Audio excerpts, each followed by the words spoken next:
ya llegando al final de la semana, con temas tan controversiales que se tocaron durante todos estos días aquí en Agárrate, yo quise traer para un programa, hacer una especie de programa especial, a una persona a la que respeto muchísimo, porque sin ser venezolano, ha estado siempre como adelante de los acontecimientos en Venezuela. Es decir, siempre dice prácticamente lo que va a pasar, y no es porque es brujo, sino porque es un gran analista de este tipo de dictaduras como la que ocurre en Venezuela, aunque esta dictadura es atípica totalmente.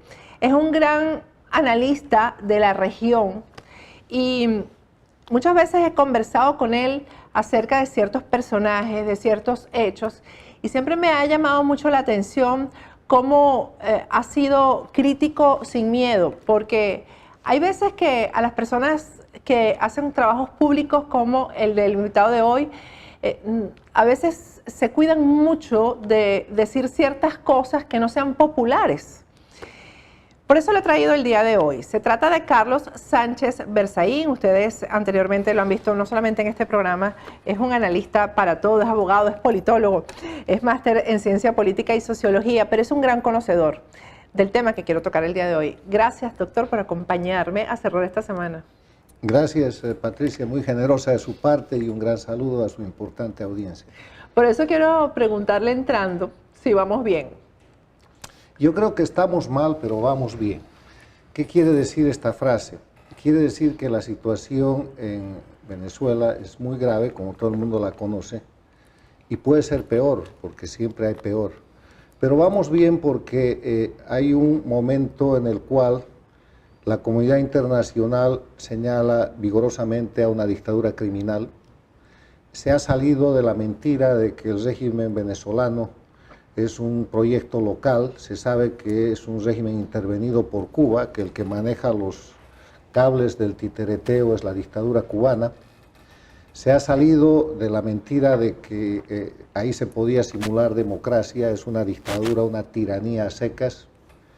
La comunidad internacional ha salido también del engaño de que se trate de una acción o una situación política. Eso es crimen organizado transnacional que se nutre de cometer a diario todos los delitos del Código Penal, desde el robo simple, pasando por el asesinato, la tortura, la apropiación indebida, la violación de derechos humanos, los crímenes de lesa humanidad, hasta el narcotráfico y el terrorismo. O sea, se han caído todas las caretas que podía manejar la dictadura venezolana, y yo diría que esa desnudez es su debilidad. Entonces, ¿por qué no se completa? Y esta es la pregunta de la gente en Venezuela, en las Américas y en el mundo: ¿por qué no cae Maduro ya? ¿Qué hace falta para que Maduro caiga? ¿Y por qué esto demora tanto, con un elemento que es esencial de entender? ¿El tiempo a favor de quién corre? ¿Corre a favor de Maduro o corre a favor de la libertad? Hay opiniones encontradas, pero lo cierto es que en el momento actual, hoy día, al término de la semana, el que lleva la peor parte en cuanto a posición de resistencia es la dictadura, que está acabada económicamente, está acabada en imagen, tiene muy pocos aliados y solo tiene el control de la fuerza. Pero de la parte contraria, de los defensores, de la gente que va en rescate de la libertad y la democracia, que le vamos a dar un nombre: Guaidó y los venezolanos que quieren liberar a Venezuela, hace falta más. Hace falta determinadas acciones, hace falta, más allá de la pelea de calle y del discurso que es muy bueno y de la altísima popularidad que tiene el presidente Guaidó, hace falta acción de gobierno para desplazar a la dictadura. Entonces, yo creo que la situación es mala, pero que al fondo del túnel hay una luz.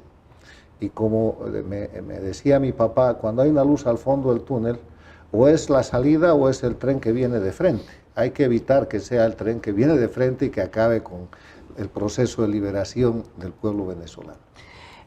En anteriores oportunidades, con hechos que han marcado los hitos en esta lucha, doctor Sánchez Berzaín, hemos estado conversando. Por ejemplo, cuando ocurrió la negociación en República Dominicana y los personajes que ahí participaban, etcétera. Había gente que se molestaba, pues, porque se dijera que el proceso de negociación lo que le daba era ganancias al régimen, pero al final usted siempre lo cuestionó, usted siempre estuvo claro en que esto era un oxígeno. La dirigencia, el oxígeno para la dictadura, la dirigencia política que ha estado hasta ahora, y en eso vamos a profundizar, porque es que es Guaidó, pero quienes están detrás de Guaidó, quienes siguen acordonando, por decir de alguna manera, al presidente interino. Usted digamos, en otros hechos y en otras situaciones similares, vamos a hablar de Cuba, etcétera, ¿usted ha analizado a la oposición como la ha analizado en Venezuela en el sentido, la puede comparar? ¿Qué es lo que ha fallado ahí? ¿Y ha fallado exprofeso o qué es lo que ha ocurrido? No, para hablar de lo que se llama oposición en Venezuela, en Bolivia, en Nicaragua, en cualquiera de las dictaduras del socialismo del siglo XXI, hoy día denominado castrochavismo, hay que entender primero que esos regímenes dictatoriales fabrican y o permiten la oposición que quieren y que necesitan. Los opositores duros, los opositores claros, los opositores, digamos, reales a las dictaduras, están muertos, están presos o están exiliados. Lo que la dictadura permite que quede operando localmente, sobre todo en la Asamblea, en el Congreso, en el Parlamento y en algunos niveles de control de gobernaciones, de alcaldías, de poder regional, es lo que a la dictadura le conviene que exista para aparentar juego democrático, pero eso tiene un techo.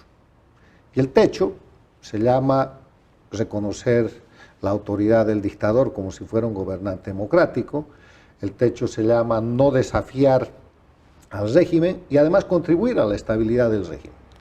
Y en Venezuela, ya que estamos hablando de Venezuela, porque le podría hablar igual de Bolivia, sí, hemos denominado a esta clase de oposición una oposición concertada o una oposición funcional. Y yo he escrito mucho sobre el particular porque no merece la palabra de oposición. Técnicamente, académicamente, opositor es una persona o un grupo de personas o un partido político que tiene la opción de tomar el poder a través de un proceso electoral en democracia. Si no hay opción de tomar el poder, usted no es oposición. Y en dictadura nunca hay opción de tomar el poder a través de ese mecanismo democrático porque la democracia está liquidada. Entonces yo siempre he preferido llamar resistencia, que es lo que sucede, por ejemplo, en Cuba. En Cuba no se llaman oposición, en Cuba la gente es resistencia, es disidencia, son grupos heroicos que se enfrentan contra una dictadura consolidada. Pero en Venezuela también hay resistencia. Hay resistencia, pero la resistencia a la calle. Entonces, desde que se produce la muerte de Chávez y el proceso electoral, donde primero hay un proceso interno en el chavismo, y en ese proceso interno del chavismo disputa el chavismo contra el castrismo venezolanos. Y gana el castrismo, y el candidato del castrismo es Maduro. El candidato del chavismo era Diosdado Cabello y pierde. Entonces, con el dedo moribundo de Chávez y con todo el aparato de la dictadura castrista, se consolida un proceso de intervención en Venezuela para hacer presidente, entre comillas, a Maduro. En algún momento de la historia habrá que analizar la muerte de Chávez, porque la muerte de Chávez es la coincidencia histórica más feliz para que la dictadura castrista cubana se apodere de un proyecto del cual era segundón, porque el dueño del proyecto, que era el dueño de la plata, era Chávez. Pero muere Chávez y ahí se produce una inversión donde la dictadura castrista pasa a controlar todo el proyecto e instituye el heredero que es Maduro, que como todo el mundo ya lo conoce hoy día, es títere del castrismo cubano. En esa dinámica, en esa elección, hay un claro triunfo de Capriles, pero Capriles no defiende el voto, es más, renuncia a la defensa del voto, deja embarcado a Leopoldo en el proyecto callejero y Leopoldo va a dar a la cárcel y Capriles sigue con la acción política. Juego, sí. Entonces, yo voy a mostrar hechos, ustedes pueden sacar sus conclusiones. El año 2015, en diciembre, se produce una elección después de varios ajustes en el proyecto de unidad que se llama MUD, donde hay una suma de partidos políticos que, sumando minorías, logran una mayoría, y la MUD gana las elecciones dándole prácticamente una paliza al oficialismo dictatorial y toma la Asamblea Nacional. En la toma de la Asamblea Nacional se esperaba que a partir de enero del 2016 se tomen medidas adecuadas para terminar con la dictadura, porque el poder legítimo está en la Asamblea.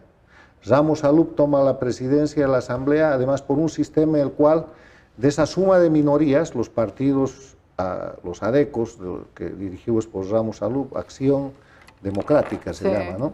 Después está el partido de Capriles, después está el partido de Borges, después está el partido de Leopoldo, y hay otros partidos más. El de Manuel Rosales. Rosales. Entonces ellos dicen, ¿cómo vamos a hacer esto? La presidencia para cada uno un año y nos turnamos. Primero el que tiene más votos, después el que fue segundo, tercero, votos en la Asamblea, ¿no? Y así llega Ramos Alup y el 2016 pasa intrascendentemente, con diálogos, con no diálogos, y la dictadura se estabiliza. No se dicta una sola medida que permita al pueblo venezolano garantizar el retorno a la independencia de poderes. No se dicta ni siquiera amnistía, con Leopoldo en la cárcel y una cantidad de otros dirigentes más presos. No se toma ninguna medida que afecte directamente a la estabilidad de la dictadura. Entonces, eso es una oposición funcional. No porque yo lo diga, sino porque los hechos lo demuestran. Ya son esto que estoy contando, ya es historia, no es prognosis como ustedes lo dijimos en su momento. Y viene el segundo año, con el presidente del segundo año después de Ramos Alup fue... Bueno, Barbosa. Bueno, y después viene Borges, y lo único bien que hace Borges, después de una serie de diálogos, es que en República Dominicana no rompe el diálogo, porque eso ya hubiera sido la cereza de la torta. Pero él se había, Julio Borges, yo lo digo aquí con responsabilidad, se había comprometido con el gobierno a firmar, a aprobar esta negociadera, y como no lo hizo, ahora es un perseguido. Lo mismo que yo les dije a ustedes el miércoles y el jueves acerca de Roberto Marrero. Vamos a ir a un corte para al regreso seguir haciendo el análisis, no solamente hacia atrás, sino... Ya estamos llegando. Exactamente. Y bueno, los pronósticos, pero en base a hechos y en base a lo que es la historia. Así que al regreso seguimos con el doctor Carlos Sánchez Berzaín. Pero bueno, estamos conversando con el doctor Carlos Sánchez Berzaín. Este programa yo les recomiendo que lo compartan, porque aquí estamos hablando del antes, de la hora y del después de lo que está pasando en Venezuela. Entonces, doctor. Estamos en que durante este tiempo, del 2016 con Ramos Alup, el 2017 con el presidente de la Asamblea, Omar Barbosa, el 2018 con el presidente de la Asamblea, Borges. No, fue al contrario. En el 18 estuvo Borges y después... El último fue Omar Barbosa, que sí es verdad que eso no existió. Técnicamente no pasa nada y la dictadura sobrevive, se estabiliza, la gente en la calle, más sacrificios, más presos políticos, más masacres, la negociación permanente, la intermediación truculenta de Zapatero y todo lo que ustedes conocen. Hasta que llega el 2019 y se elige un muchacho del grupo de Leopoldo, que el partido se llama Voluntad Popular. Voluntad Popular, y resulta que es un dirigente de la cuarta minoría y que es casi la quinta rueda del carro, con todo respeto. Sí. Porque el primero es Leopoldo, después está creo que Carlos Vecchio, después Guevara, después es una dirigente importante, la esposa del propio Leopoldo. No, está ahí incluida incluso Gaby Arellano, está también antes de, bueno, que está exiliada entonces, en Colombia. Uno está en la cárcel, Sí. El otro, Vecchio, está exiliado en Estados Unidos, esta señora en Colombia, y Guevara está sin poder salir de la embajada de Chile en Venezuela, en Caracas, donde el propio Guaidó lo ha ido a visitar. Y aparece un joven que resulta un comunicador extraordinario, un hombre sincero que le gusta al pueblo, que se llama Juan Guaidó, y es el presidente de la Asamblea. Y la situación se junta con el hecho de que el dictador Maduro se trata de reapoderar, de renovar en el poder, y para eso comete la arbitrariedad de tratar de dar legalidad y legitimidad a las falsificadas elecciones de mayo del 2018, y todo el mundo lo desconoce. Entonces la historia hace que el hombre la historia, eso es el hombre adecuado pero desconocido, Sí. que resulta un fenómeno que hoy día tiene 80 o más % de popularidad, se encuentra con un vacío de poder y con un respaldo internacional extraordinario y sale y nace Juan Guaidó, el nuevo líder político de Venezuela y el presidente encargado del gobierno venezolano. Y ahí empieza el tema. Empieza el tema porque Juan Guaidó plantea frontalmente la necesidad de retirar a la dictadura y se pone a luchar por eso. Y en ese escenario, todos creemos que aquí hay una confrontación bilateral, la gente que lucha contra la dictadura y la dictadura que se defiende, y parece presentarse esta paradoja de la fuerza irresistible contra el objeto inamovible, porque nadie se mueve, y una paradoja, usted sabe que es un ejercicio lógico, que es básicamente una simulación. La paradoja no es verdad, es mentira, es ejercicio lógico. O hay fuerza irresistible o hay objeto inamovible, las dos cosas no coexisten. Y lo que yo veo es que hay una fuerza irresistible en este momento porque Guaidó tiene una popularidad extraordinaria, tiene una decisión que no se ha visto antes, y cuando yo digo antes, no he visto esa decisión en Ramos Salub, no he visto esa decisión en Borges, no he visto esa decisión en ninguno de los presidentes, no he visto esa Además, decisión ha sido en habilidoso. Capriles. Yo quisiera hacer como un poquito de un paréntesis con lo que él ha sorteado hasta que se juramentó. Él se sorteó la negativa de su propio entorno. La negativa de la Asamblea Nacional, del vicepresidente, del primer vicepresidente y del segundo, que no querían la juramentación. Sorteó aquella reunión con Diosdado Cabello, a la que lo llevó Roberto Marrero, que fue detenido el miércoles por el régimen, para que ante Diosdado Cabello se comprometiera Juan Guaidó a no juramentarse. Al día siguiente se juramentó. Bueno, pero estamos hablando de dos Juan Guaidó. Hay Juan Guaidó, el presidente de la Asamblea, y hay Juan Guaidó, el presidente del gobierno de transición, lo que se llama el presidente encargado. Y respecto a Juan Guaidó, el presidente de la Asamblea, no hay ninguna duda. Pero respecto a Juan Guaidó, el presidente encargado de un gobierno provisional, hay duda. Hay dos entidades que no reconocen a Juan Guaidó como presidente encargado, como presidente transitorio. Una es lógicamente la dictadura de Maduro, pero la otra es la Asamblea Nacional. Y yo he venido afirmando y demostrando esto sí, desde hace varias semanas. ¿Y por qué digo esto? Se supondría que él tendría que estar respaldado, acogido, empujado y protegido por la Asamblea Nacional, pero no es así.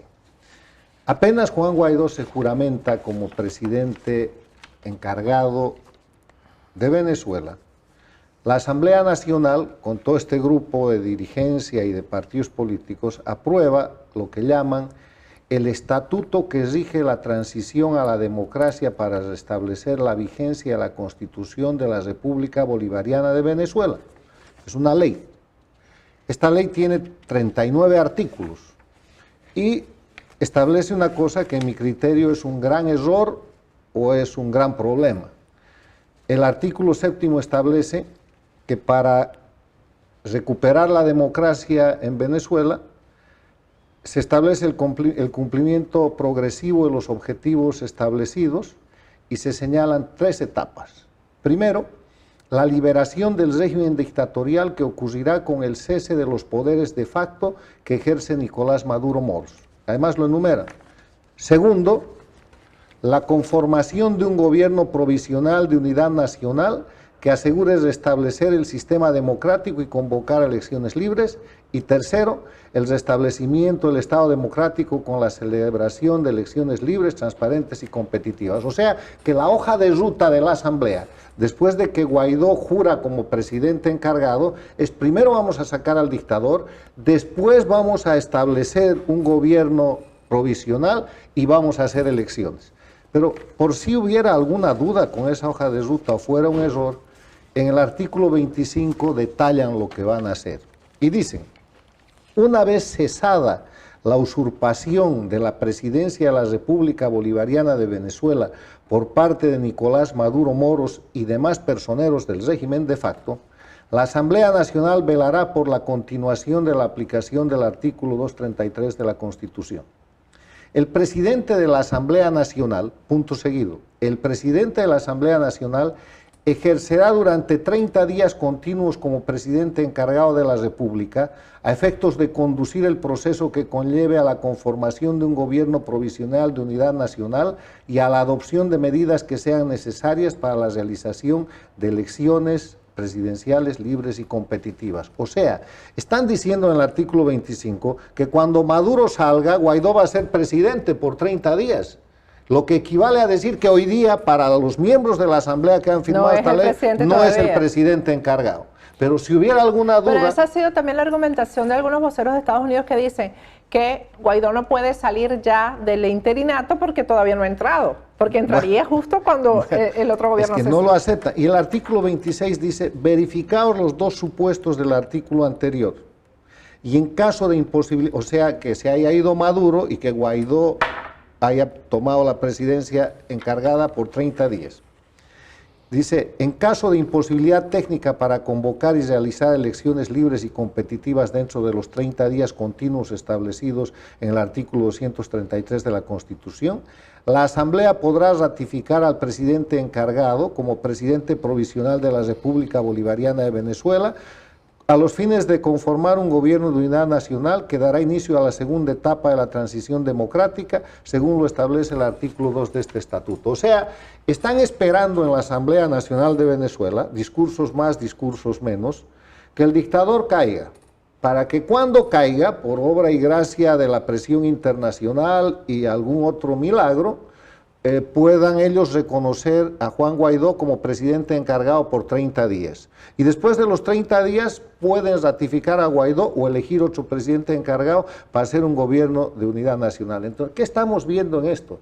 Estamos viendo primero una debilidad interna que puede ser un gran error estratégico. Yo vengo escribiendo columnas de difusión regional y de difusión hemisférica que sé que llegan a Venezuela, que sé que los asambleístas las han leído, siendo una de ellas la que dice Venezuela, un país con un presidente sin gobierno, Juan Guaidó, y un dictador sin país. Después de eso, he acudido a la regla de la Realpolitik, que es un concepto alemán, que dice que lo que se ve en política y lo que se hace está fundado en el interés, en el mejor interés de la gente que hace política. Y he calificado esto como un error y he pedido que se lo enmienda, cosa que ratifico ahora, porque si no es un error, este es un acto de traición a la patria. Le están engañando a los venezolanos y a la comunidad internacional, diciéndole que Juan Guaidó es presidente, claro, lo reconocen como presidente de la Asamblea, pero el país y el mundo quiere ver a Juan Guaidó en la Asamblea con banda presidencial juramentando un gobierno. Porque la propia Constitución de Venezuela, y ahí usted la tiene ahí, dice que el gobierno está constituido, el Poder Ejecutivo, por el presidente, que debe nombrar un vicepresidente y un gabinete compuesto por ministros de Estado. O sea, Guaidó no puede gobernar, Guaidó no le puede hacer frente a la dictadura, Guaidó no puede descabezar el mando militar, Guaidó de eso no quiero puede... que hablemos al regreso, el tema militar que es muy importante, y qué es lo que debería hacer Guaidó para ser presidente interino y no presidente de la Asamblea Nacional, nada más. No, lo que tienen que hacer es la Asamblea, tienen que desamarrar las manos. Esto amarra de manos y pies a Guaidó, que con toda su fuerza, su juventud y su lealtad con el pueblo venezolano sigue adelante. Pero está amarrado, o sea, tienen que soltarle las manos y permitir que Guaidó, con un gobierno, organizando gobierno, saque a la dictadura, que es más fácil hacer que cuando uno está maniatado y solo tiene el discurso. De eso vamos a hablar al regreso. ¿Qué tiene que hacer en específico, pues, en los hechos Juan Guaidó y el tema militar, que es tan importante? Bueno, estamos conversando aquí en este programa especial para el cierre de la semana con el doctor Carlos Sánchez Berzahí. ¿Qué debería hacer Juan Guaidó?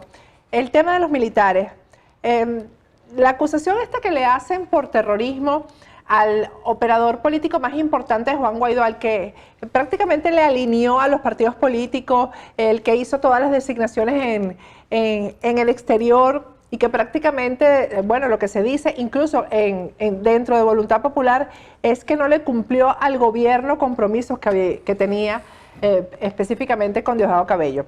En este escenario, ¿hay posibilidades de salir? Claro. ¿Estados Unidos se va a meter? ¿Qué quiere decir se va a meter? Bueno, si Estados Unidos... Estados Unidos ya está metido. Estados Unidos lidera una política Claro, pero de exterior. forma definitiva, es No, decir, pero militarmente. El tema sobre Venezuela es que Estados Unidos, la administración Trump, ha operado un cambio de 180 grados en política exterior. Y ese cambio tiene que ver primero con los principios y valores de Estados Unidos. Es la democracia más importante del mundo. Defiende la libertad, la democracia, el Estado de Derecho, el rule of law, la división e independencia de poderes, todo esto que hace que este gran país funcione y sea la primera potencia mundial. Segundo, porque sus principios coinciden con sus intereses. El liderazgo de la América Latina estaba en manos de la dictadura más antigua de las Américas, Cuba castrista, controlando el país más rico en petróleo, Venezuela, controlando Ecuador en su momento con Correa, ahora ya en proceso de transición, Bolivia con Evo Morales, Nicaragua, todo el Petrocaribe, controlando la Organización de Estados Americanos. Estados Unidos ha roto eso. Y esa nueva política exterior para la región es una política exterior que tiene un tercer elemento. Va a recuperar la libertad y la democracia para los pueblos oprimidos. Venezuela, Cuba, Nicaragua y Bolivia, aunque Bolivia se la menciona menos. Se habla de una troika, pero es en verdad un cuarteto. Y en esa dinámica, Venezuela es el camino a la recuperación de la libertad y la democracia en Cuba. Cae Venezuela y va a caer Cuba, porque la dictadura cubana está librando en su colonia más importante la batalla más importante de su sobrevivencia. Es la trinchera externa, es la última trinchera externa del castrismo, y todo el mundo lo sabe. Poca gente lo dice, pero así sucede, y los estrategas de estadistas norteamericanos lo saben. O sea que Estados Unidos metido está. Y aquí estamos hablando de la recuperación de la libertad y la democracia en las Américas por un tema de seguridad nacional de los Estados Unidos que tiene que ver con narcotráfico, con presión migratoria, con terrorismo de origen islámico y con todos los crímenes, utilizando como plataforma a Venezuela, a Bolivia, a Nicaragua, al Petrocaribe, a Cuba para atacar a los Estados Unidos. O sea, Estados Unidos metido está. Pero usted sabe a qué me refiero yo. Usted sabe que yo me refiero a si Estados Unidos va a ser el cierre de esta situación o nos vamos a quedar contando esto durante muchos años más. Bueno, yo creo que el cierre de esta situación ha avanzado mucho en el ámbito internacional. No debería el gobierno, no deberían los venezolanos esperar un milagro de una ocupación internacional, porque eso es muy difícil. Aún ocurriendo lo que ocurre con Roberto Marrero, que está preso y es como la mano derecha de Guaidó. Yo diría las siguientes sugerencias. Hay un viejo adagio que dice: ayúdate que te ayudaré. Y es el momento en que la dirigencia política venezolana haga lo que le corresponda. Mi artículo, y esto es una primicia de este fin de semana, mi columna se va a llamar "Liberen a Guaidó". Guaidó no está preso, pero está amarrado. A Guaidó hay que dejarlo gobernar. Hay que cambiar el orden de esta agenda que dice primero que se vaya el dictador y después Guaidó puede ser presidente. Hay que darle presidencia y gobierno a Guaidó, porque con poder puede sacar al dictador, puede terminar con la dictadura. Entonces, liberen a Guaidó quiere decir que Guaidó, con la banda presidencial en la Asamblea, constituya un gobierno donde tenga un vicepresidente o vicepresidenta y donde tenga ministros. Y cuando tiene un gobierno, lo que hace Guaidó es reemplazar y desplazar al gobierno de la dictadura. El gobierno de la dictadura controla todo hoy día, pero yo quiero ponerle 3 ejemplos que los vengo poniendo desde hace semanas por la prensa escrita en español y en inglés. El primer tema es que Guaidó, con su canciller de la República, firma un decreto presidencial y se dirige por nota oficial al gobierno de Cuba pidiéndole que cese en el plazo de 2 o 3 días la ocupación que hace de Venezuela y retire sus fuerzas de ocupación, porque caso contrario eso puede constituir casus belli. Y ese canciller empieza a viajar y empieza a trabajar en la OEA, en la ONU, en el Grupo de Lima, en Europa, en la Unión Europea, para que esa presión internacional fuerce a la invasión cubana a retirarse, porque si no se retira, eso puede traer consigo fuerzas de paz, fuerzas internacionales, eso trae fuerza. Pero usted tiene que avanzar en el trámite. Usted no puede pedir que le entreguen a usted un dinero si no ha girado el cheque y no va a la ventanilla a cobrar, hay que hacer el trámite, entonces tiene que gobernar Guaidó. Segundo tema, en el tema militar, Guaidó con su ministro o ministra de Defensa tiene que destituir el mando militar, destituir los niveles de comando de las Fuerzas Armadas, división por división, unidad por unidad, y nombrar de ese mismo esquema un nuevo mando. Entonces, ¿qué va a pasar? Que en el mismo cuartel, sea el que sea, va a estar el destituido y va a estar el segundo o el tercero, que es el nuevo miembro nombrado. Sí. ¿Y qué va a pasar? El destituido le va a decir: ¿a vos qué te pasa? Y va a tratar de meter preso al recientemente nombrado, si es que el recientemente nombrado no lo mete preso antes al otro. Va a quebrar la unidad de mando. Las Fuerzas Armadas en todo el mundo funcionan en base a dos principios: obediencia y unidad de mando. Subordinación y constancia y mando. Usted tiene que quebrar el mando. ¿Y quién? El capitán general, el comandante en jefe de Venezuela, que democráticamente es el presidente Guaidó, no el dictador Maduro. Y un tercer ejemplo, en el tema económico, que ya se ha tratado de hacer ahora, pero a través de la Asamblea, porque lo que tiene Venezuela ahora es un gobierno de Asamblea. Todos los embajadores y diplomáticos que se han nombrado están nombrados por la Asamblea, cuando deberían ser nombrados por el presidente y confirmados por la Asamblea. Pero bueno, ya hay. En el ámbito económico, Guaidó firma un decreto supremo con todo su gabinete y le dice a los venezolanos de PDVSA, de los puertos de Venezuela, del sistema de transporte, que a partir de las 0 horas de mañana no se embarca una gota más de petróleo a Cuba. Ya lo han querido hacer, pero no les ha funcionado. Y que quien lo haga va a responder penalmente y con su patrimonio por el daño económico que eso produzca. ¿Sabe qué va a pasar? El encargado de poner la manguera al buque no la va a llevar más. Y el poder de fuerza que ejerce Maduro se va a derramar, porque Maduro puede mandar policía para ahí, puede meter 10 presos, puede meter 100 presos, pero no puede meter más. Y los policías o los militares o los paramilitares o los colectivos que mande no tienen capacidad para cargar el buque ni para manejarlo. Entonces Cuba se va a quedar sin petróleo.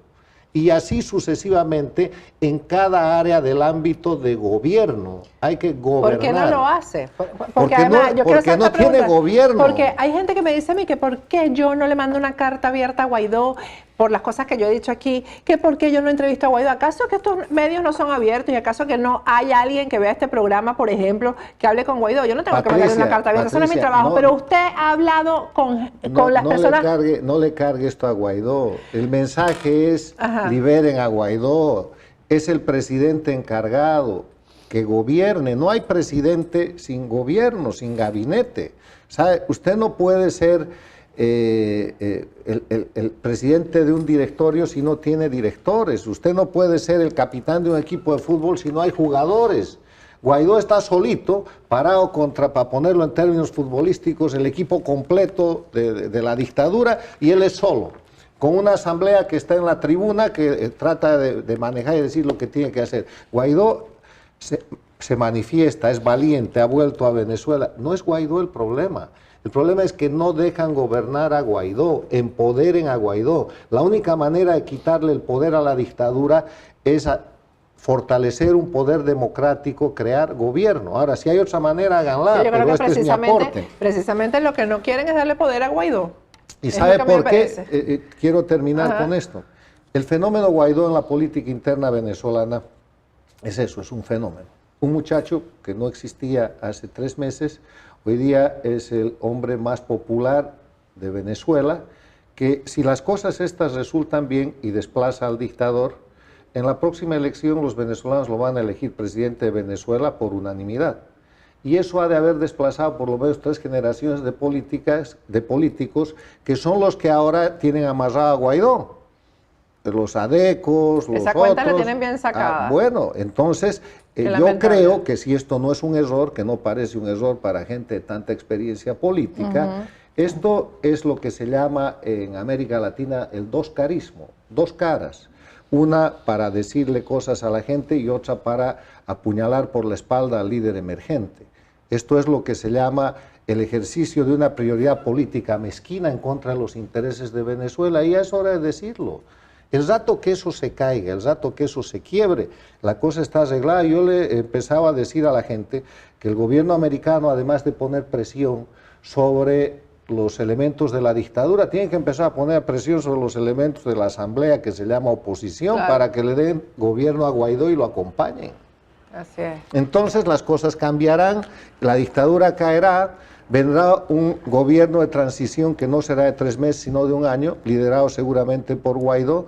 Habrá una elección y si la Asamblea no le hace un decreto o una ley diciendo que Guaidó no puede candidatear, Guaidó le gana la elección a cualquiera. De eso es de lo que se preocupan, están mirando el futuro, o sea, prefieren a Maduro que a Guaidó. Eso a mí me parece una locura. Qué horror, y el país muriéndose. Gracias, Carlos Sánchez Berzaín. Yo espero que ustedes vean este programa con atención y lo compartan, porque todo esto está sobre la mesa. Este señor que está aquí, Carlos Sánchez Berzaín, ha hablado esto mismo directamente con las personas que están tomando decisiones en este momento en el entorno de Juan Guaidó, para que ustedes lo sepan. ¿Ok? O sea que más cerca de eso, imposible.